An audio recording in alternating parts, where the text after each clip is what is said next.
Okay, well today we've got John's Morini, which I recommissioned earlier this year. It's a slightly neglected and tired example, but we got it up and running. Neglected and tired, it's not as knackered as me. Okay, John. Do you want to tell us quickly how you acquired it? Yeah, accidental acquisition of a Morini. Put a Motor Guzzi on eBay for what have you, and ended up with a Honda 404 that worked and a Morini that didn't. Bought it with the intention of selling it to Paul, but he said I couldn't sell it him until I'd tried riding it, and now I'm addicted. And when I rebuilt it, one of the things that was wrong with it was the valve gear was corroded due to condensation in the heads. So I slung a set off the shelf on it, and it's rather rattly. So if John fires it up, we'll see just how bad it is.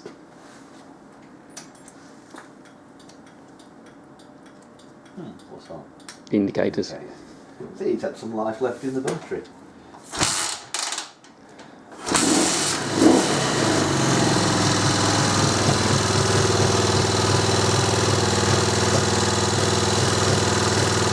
I think it's quietened down since it was last year. I've had a bit more oil stuff in it. Yeah. Okay, well we'll shut it down because we want it cold. It will get rattly when it's hot. Yeah. And I'll get the bench up in the air and get the rocker boxes off and everything, and then we'll swap the valve gear over.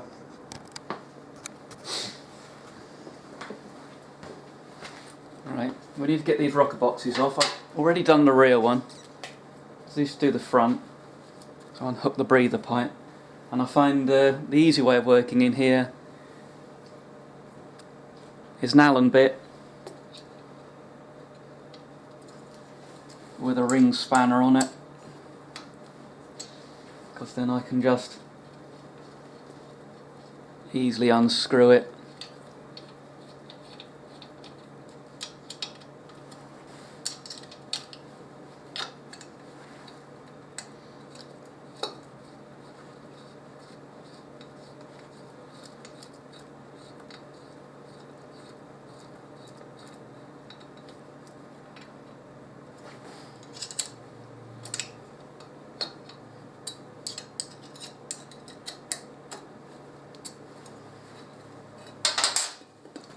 You just hold it down against the little spring that holds the breather labyrinth in place,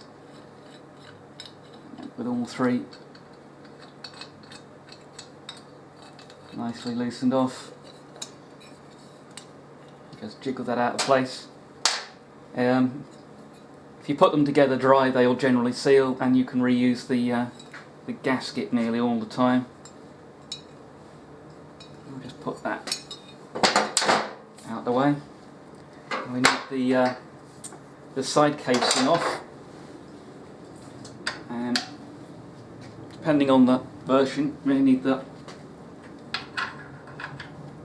foot peg out the way.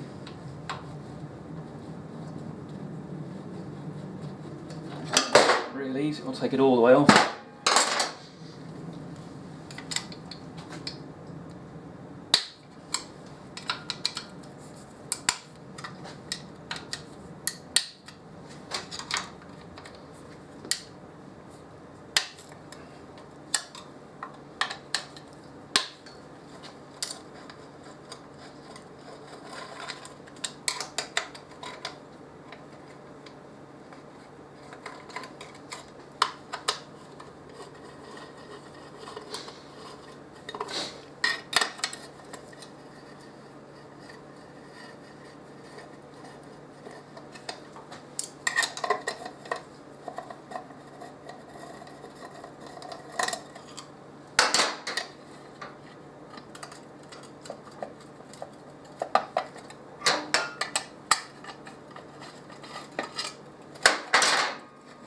Might take a little bit of manoeuvring just to get the chain guard extension out of the frame. You can always take that off. It doesn't want to come. Let's put that out of the way.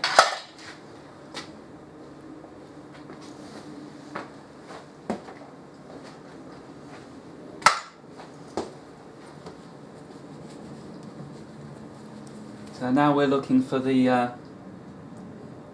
timing marks, and there's two sets of timing marks. There's a mark back here which is used for the non-electric start engines.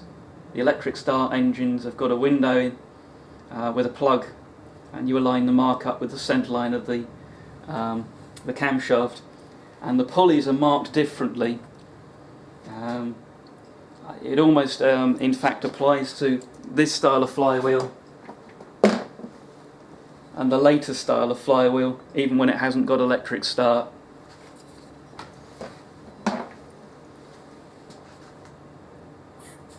So we want to get the engine onto its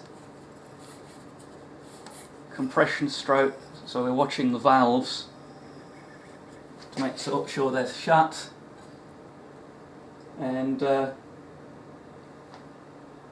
looking for the mark on the flywheel. That's PMS1, the front cylinder.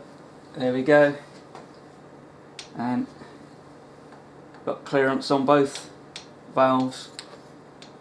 That one's opened up a little bit since I did any work on the bike. So we're now ready to take that rocker assembly off.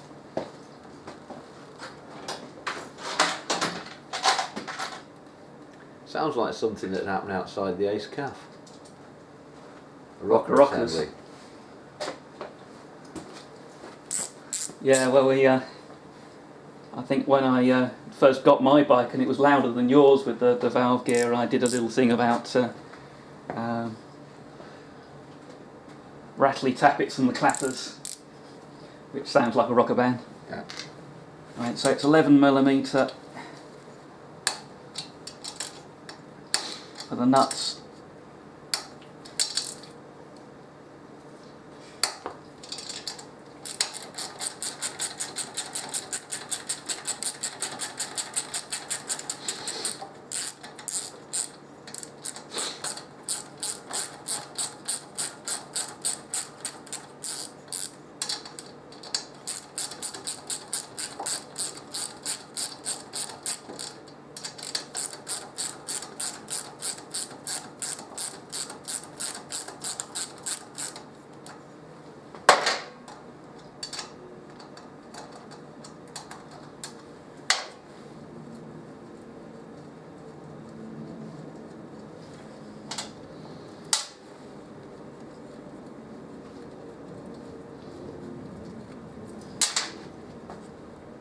We just lift the valve gear off.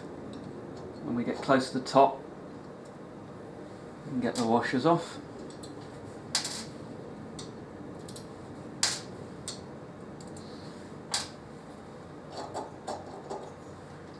And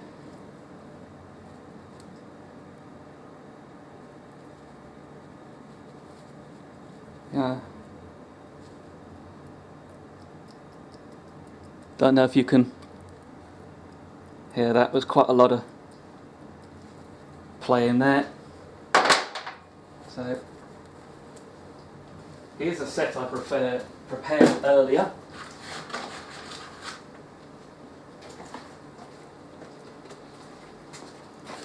And this is actually the original set for the bike, rebuilt. You've seen in one of my other videos. And the letters on the rocker blocks go at the top, and these split facing towards the valves.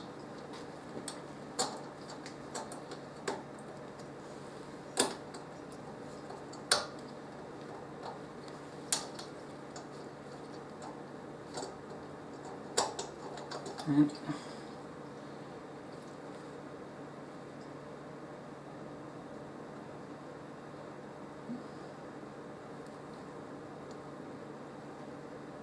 oh, I didn't notice that when I took it apart. That's got a partial thread down the hole, which shouldn't be there. I'm just going to have to clear that out with the drill. Okay, I just ran a drill through this hole to clean it up, and that should now slide on. There we go.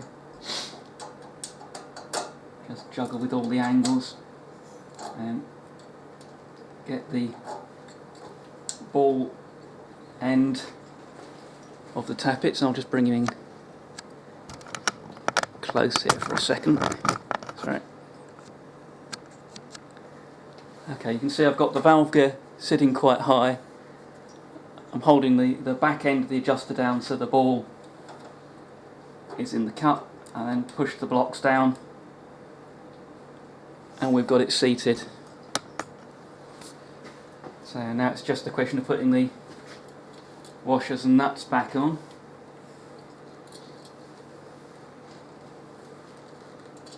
And then we'll do the adjustment.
I'm just tightening these by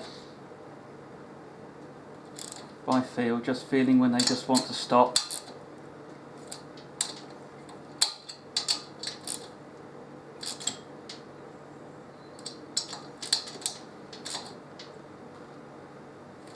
There we go. And I've got clearance there and none here. Let's start by slackening this adjuster off. There we go, we've got some clearance now. Now actually I need to go back and slacken these again. So we need to set the end float. Let's come out just a little wider.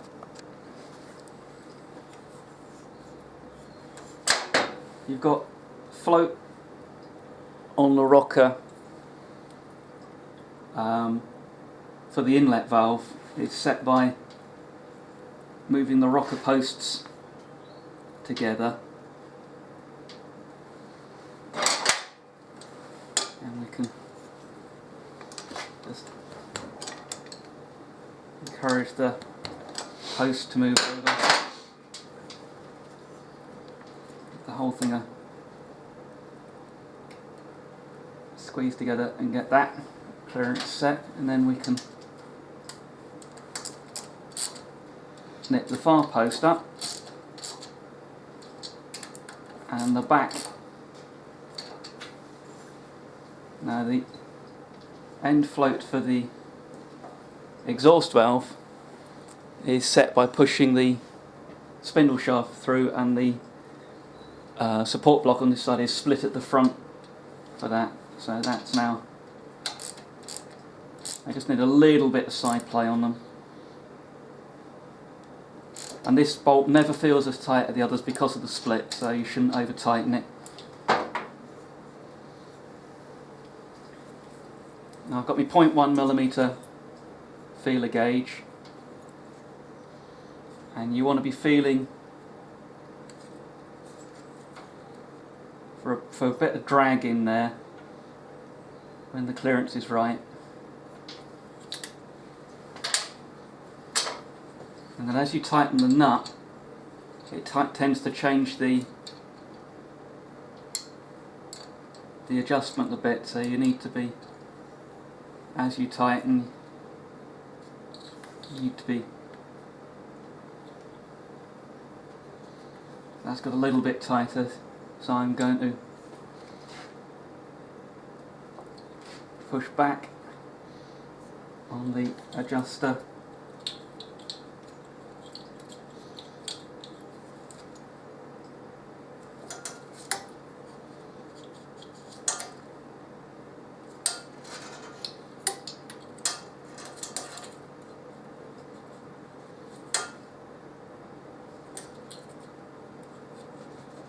Right, so that's the exhaust done. There's loads of clearance on the inlet.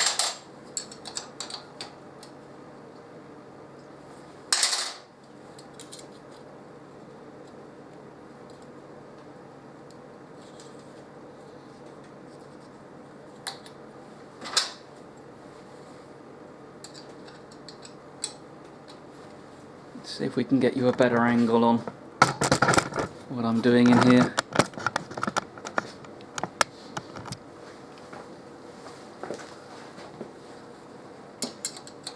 I mean, there's not a huge amount of room to work in here. There's far worse bikes though.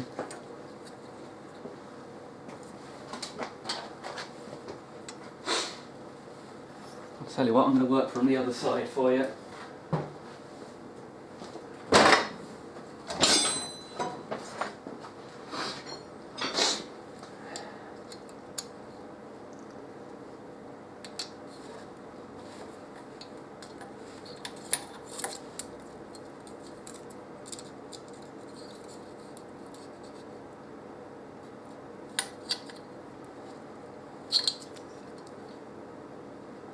So I'm holding the adjuster to stop it turning and tightening the lock nut.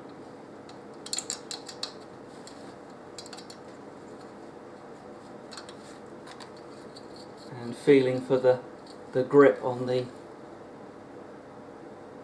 feeler gauge.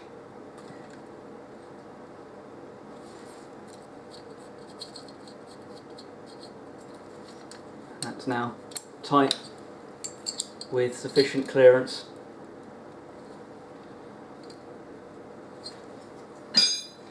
And all we've got to do is repeat that job on the rear cylinder and then fire up again.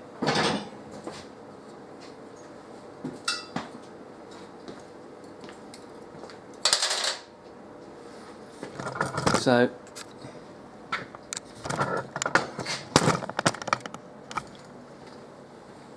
we've got to turn the engine, looking for the other timing mark on the flywheel, which is here, PMS2, looking to make sure that the cylinder is on its compression stroke. Line it up. Yeah, and there's where we've got the clearances. So I'll go and do that job and then we'll fire up. Okay, I've got both sets of valve gear on now and the clearance is set, and with these Teflon composite bushes I just like to run the rocker gear dry briefly to transfer the coating onto the rocker shaft, and then they'll get a manual oiling into the little oil hole on the rocker. And I just grab a rocker box,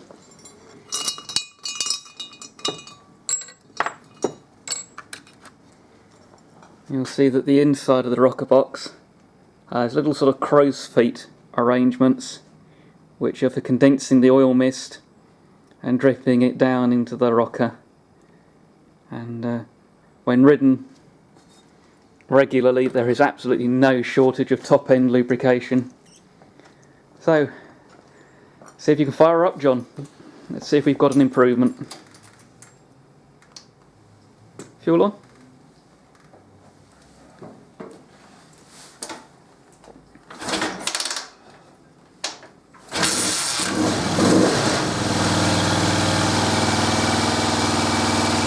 Well, I think that sounds like an improvement to me.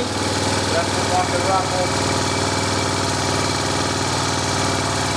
And that's even without the rocker boxes on.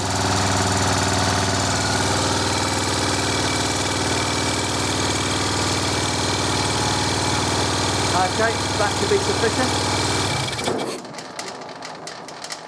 I'll just lube those up, put the boxes back on, and we're job done.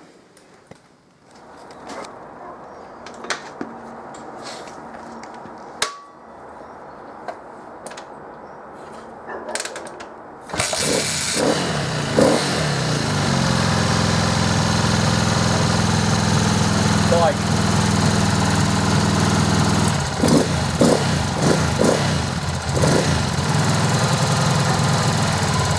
You happy with that?